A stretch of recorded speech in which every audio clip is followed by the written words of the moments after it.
এই সার্ভিস সেকশনটির মধ্যে আমাদের একটি ইন্টারাকশন এপ্লাই করা রয়েছে। যে ইন্টারাকশনের মাধ্যমে আমরা যদি একটু প্রিভিউ দেখি, যে এখানে আমরা যদি ক্লিক করি তাহলে এই সার্ভিস সেকশনটি ওপেন হচ্ছে। বাট হিয়ারস দ্য থিং, এখানে আমাদের যে টেক্সটটি রয়েছে এই টেক্সটটি জাস্ট নরমাল হরিজন্টাল হওয়ার কারণে দেখা যাচ্ছে যে এই ভার্টিক্যাল সেকশনটা রয়েছে এটার সাথে আসলে মিলছে না। তো এর জন্য আমাদের ছোট্ট একটা সিএসএস প্রপার্টি রয়েছে যেটার মাধ্যমে আমরা এই টেক্সটটাকে ভার্টিক্যাল করতে পারি।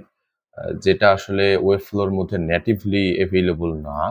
তো এর জন্য আমরা জাস্ট ওয়েবফ্লোর মধ্যে এসে আমরা এখান থেকে কাস্টম প্রপার্টিজ এখানে এসে আমরা জাস্ট যদি একটি সিএসএস প্রপার্টি দিয়ে দেই যেটা হচ্ছে রাইটিং মোড ভার্টিক্যাল এলআর, তাহলেই আমাদের টেক্সটটি দেখতে পাচ্ছি যে এটা ফুলি একটি ভার্টিক্যাল হয়ে যাচ্ছে।